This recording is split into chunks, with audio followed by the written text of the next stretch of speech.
Hi, my name is Hannah Barakat. I am a Palestinian American researcher. My background is in science and technology studies, and I've always been really interested and passionate about the histories of technology as well as the physical infrastructure. So I'm actually going to zoom out a little bit today and talk to you about a different kind of infrastructure, narratives. So to be clear, we hear the word narratives a lot, but narratives are just a story or tale. More specifically, it's the way a story is constructed. Who are the main characters? What elements are brought in? What is left out? What words are emphasized? And narratives exist all around us. They're the stories we tell our friends, our colleagues, or even ourselves. Candidly, I was going to start by sharing a bunch of different polarizing narratives about AI, but I think everyone in the room might be familiar with these cycles of hype and hate. Things like AI will replace your job, or it's too hard to understand, or it will simultaneously save humanity and destroy us all. You're probably sick of hearing about Elon Musk and OpenAI and ChatGPT. So let's do something a little different. Let's start by naming the narratives already in this room at the Slow AI Festival. So take a moment to reflect. Maybe you've had a chance to walk around, maybe you're new, but I wanted to hear a little bit about what are some of the things that we're talking, what are the stories that we're telling in this space today? Some examples are AI is a probability machine, or that it can't solve every problem. We've heard that AI can help us write news stories, or maybe smaller is better. We've also had a chance to do a little bit of polling, which I love, such as environmental costs might not be worth it, or AI may erode the working conditions by devaluing human knowledge. What's cool is that a lot of the narratives in this room today is that they're already grounded in specificity and context. So we're already deconstructing some of the mainstream media narratives that we're kind of sick and tired of hearing about. But unfortunately, based on the feedback, this is the reality we're all returning to, is because the dominant narratives about artificial intelligence thrive on hype and hate to maximize engagement. So focusing only on these potential utopias or dystopias does two things. First, it inflates expectations about what AI can do while exaggerating the risks. And second, it distracts us from the real harms happening right now. Bias in decision making, labor exploitation, environmental costs, and more. And as a result, we lose sight of sort of the present moment where power is already being consolidated and real choices are being made about whose interests AI will serve. So today we're going to start by talking a little bit about a narrative. Then we're going to reground in some historical context to understand how past ideologies shape current technology. And then we'll dive into a little bit about who has the power to shape AI narratives, looking at the influence of the big tech industry. And then we'll discuss how we can influence the future of AI together. The word narratives comes from the Latin verb narrare, meaning to tell. It's derived from the adjective narus, meaning knowing or skilled. So today we will have the chance to rethink who has permission to tell narratives about AI and what knowledge or skills are privileged in discussing AI. We'll be focusing on some specific case studies, but it's important to note that these narratives do not arise in a vacuum. They're a product of institutional, societal, economic, and visual systems, including mythologies, gossip, oral histories. They emerge from and are reinforced by existing power structures, ideologies, and material conditions. So a lot of people have shared how AI isn't new, but I think, and I hope, it might be helpful to give a quick historical grounding on this technology. So we know AI isn't new. It's a continuation of existing digital technologies that are able to identify and learn from patterns in data. AI researchers actually began studying these systems as early as the 1950s. We had Alan Turing publishing Computing Machinery and Intelligence, and Professor John McCarthy coining the term artificial intelligence in 1955. What's interesting is that from the very beginning, the language around artificial intelligence has always been marked by hype. Professor McCarthy is quoted saying that he developed the term artificial intelligence when trying to get funding for a summer workshop in computing. And his colleague at the time thought the term might be too flashy or attract unwanted attention. So in the early days, there was sort of this widespread optimism, both amongst researchers and the public, with many believing that machines would soon be able to match human intelligence. But this optimism dwindled in the 1970s during the AI winter. This is when AI systems really struggled to deal with the complexities of real life, and this led to a decline in funding from government agencies and investors alike. Moving along to the 1980s and 90s, there was the AI boom, not in the way that we're seeing today, but this is when computer scientists developed deep learning techniques and expert systems, which allowed computers to basically learn from their mistakes and make independent decisions. Then we have the early 2000s where we saw the rise of big data. You can think about Siri on your phones or Google Maps updating routes when driving through traffic. And that takes us to today, where we know AI isn't new, but what is new is the speed and scale at which these systems are operating. So this has allowed generative AI to really take hold. We see the large language models like ChatGPT, Claude, and Gemini. But we know these systems don't operate in a vacuum. The creation, development, and production of these technologies are entrenched in a longer history of colonialism, labor extraction, and exploitation.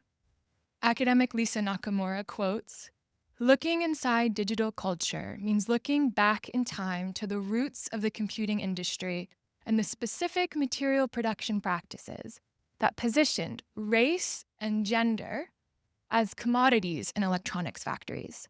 This labor is temporarily hidden within a very early period of digital computing history."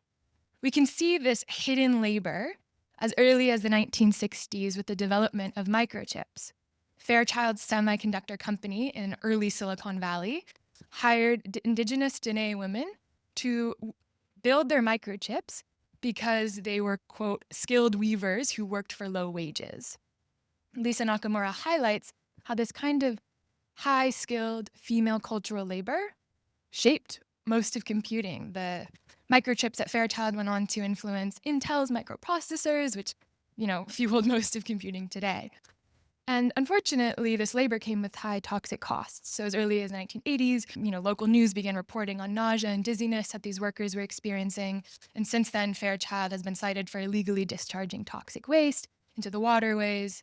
So here we see how extractive labor conditions, settler colonialism, and environmental degradation work hand in hand. Today, the fight continues. SURGE, which is the Securing Indigenous Rights and Green Economy, is a global coalition that is still working on addressing these harms, all the way starting with some of the extractive mining industry, actually for renewables, which a lot of people don't talk about in renewables. And if you want to learn more about the toxic history of semiconductors, Xiaowei Wang and Ann Chen have a really powerful report that sort of outlines this history. Moving along, we see the role of skilled gender labor show up in the development of core memory modules. Does anybody know what memory core is? Magnetic core memory. So this is one of the really early ways that computers begin to store information. And each core represents a 0 or 1. So leading up to the Cold War, NASA hired women from the local textile industry and the Walton Watch Company to weave these cores because, once again, their small hands, quote, made them ideal for weaving wires. So beyond physical labor, we see how ideologies also get built into technology.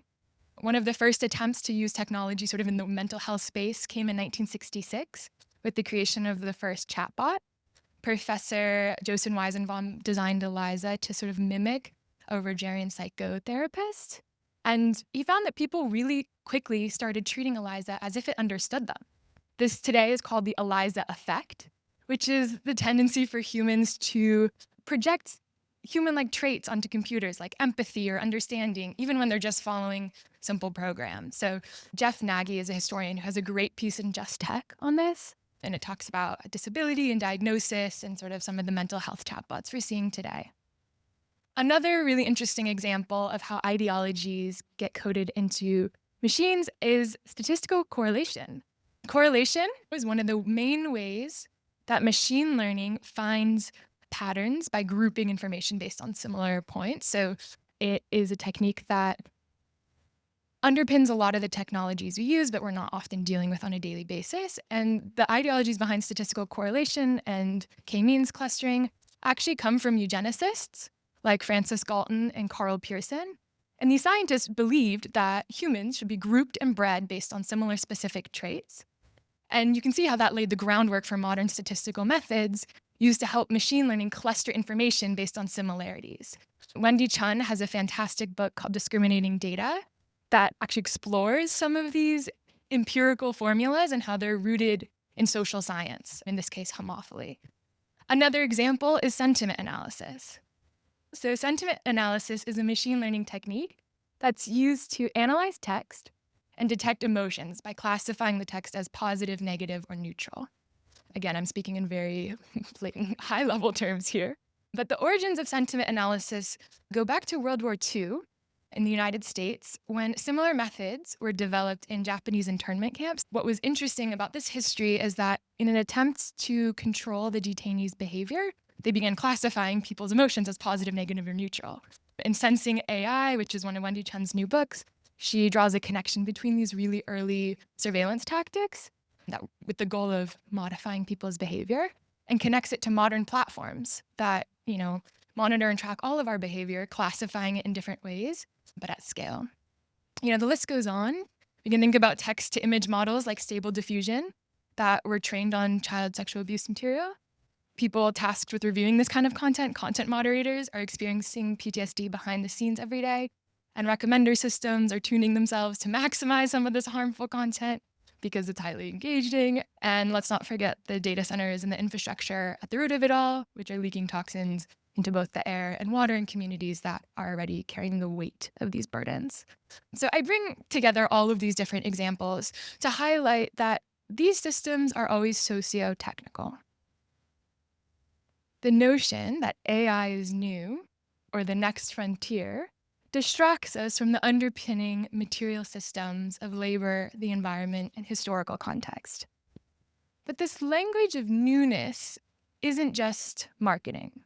It actually reflects a deeper ideology of inevitability, entitlement, conquest, and supremacy. Harvard computer scientist James Micken calls this the doctrine of technological manifest destiny. It's a concept that comes out of the United States, and it emerged in the 19th century. And it was the belief that settlers who came from Europe to the United States were destined, justified, even divinely ordained to conquer across the United States into today's California, New Mexico, Oregon. And the ideology, this divine right to conquer and move westward, was supported by propagandistic images, characterized by a contrast between light and dark, with the westward movement bringing lightness and civilization to the, quote, dark, untamed wilderness. Or small settlers in the corner, railroads, technology, pioneers surrounded by vast mountains. And notably, the omission of indigenous populations glazing over the violence of genocide that it brought with them. So this visual culture supported a narrative framing settlers as saviors with a divine duty to civilize the land while obscuring the realities at hand. Interestingly, technological manifest destiny follows a similar logic. Framing technology as growth, framing technological development as inevitable, framing global expansion as a form of progress, often benefiting those in power. When we connect this historical mindset to the ways in which Silicon Valley is currently framing AI, the parallels are quite interesting and clear. A deep belief that technology is unstoppable and will inherently lead to progress. This is what academics Timnit Gebru and Emil Torres call the TESCREAL bundle. This sort of outlines big tech's ideologies that drive a lot of specifically artificial general intelligence, but more broadly, the sort of Silicon Valley ethos. And here we see how manifest destiny is sort of a historical lens to understand some of these concepts, sort of justifying expansion, erasing harm, and centering power. So the history of artificial intelligence and the history that I chose shared today may feel a little bit unfamiliar to you all, and it's not by accident. It's a direct result of whose knowledge is valued and whose is left out. Unsurprisingly, the companies building AI are the ones who are shaping the dominant narratives about it. And they do this through specific strategies. But let's take mainstream media, for example. So a study by Root Cause found that They surveyed a bunch of different UK news outlets and found that companies like OpenAI, Google, and Microsoft were quoted 20 times more than the remaining other top orgs put together. And last spring, I really wanted to understand what this looked like, maybe on a smaller scale. So I conducted a content analysis of the New York Times, which is a leading media journal in the US. And I wanted to understand, in the reporting of artificial intelligence, whose voices and organizations are dominating, but more importantly, who is left out, misconstrued, or overlooked. So I found that 67% of the quotes about artificial intelligence came from those working in the big tech industry. Most frequently, the people quoted were Sam Altman, Elon Musk, Andrew Ng, and the companies that were most popular were OpenAI, Google, and Meta. And it's no surprise that the dominant narratives around AI revolve around one thing, which is growth.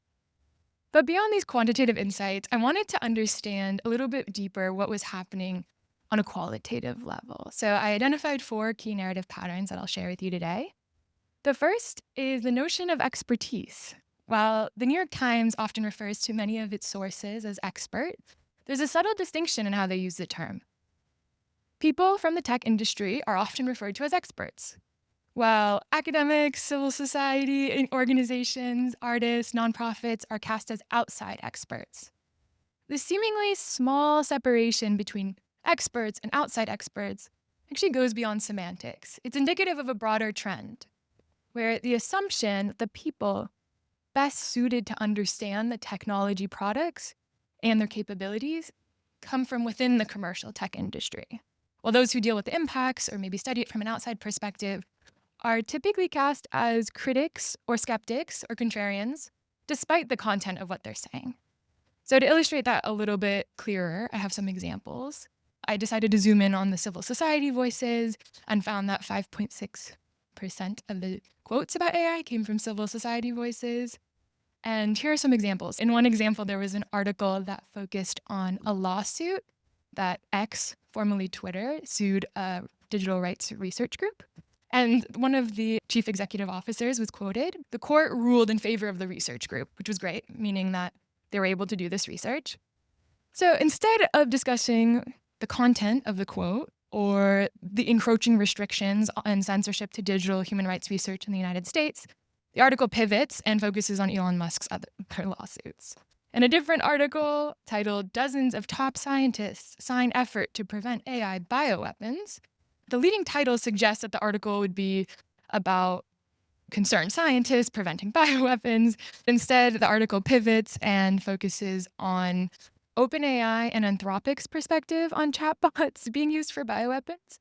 Notably, I went through and read the signed effort by the scientists, and they don't actually mention the word bioweapons or chatbot in it at all. It was actually a list of ethical guidelines for using AI in protein development. So there's many examples like this, but it just highlights a broader pattern where the New York Times coverage of artificial intelligence really centers on the commercial tech players and their storylines. And it begins to feel a lot like this as I was doing the research. Another theme is a lack of specific language and terminology. So leaders in journalism really underscore when describing artificial intelligence to the public, it's really important to be specific and use specific language. And unfortunately, the New York Times sort of lacked clear and consistent definitions, relying on hyperlinks to vague or outdated articles. Even the language specifically, like within the data set I analyzed, the term chatbot occurred 180 times, while large language model or natural language processing system, which is the technology behind chatbots, was mentioned 20 times.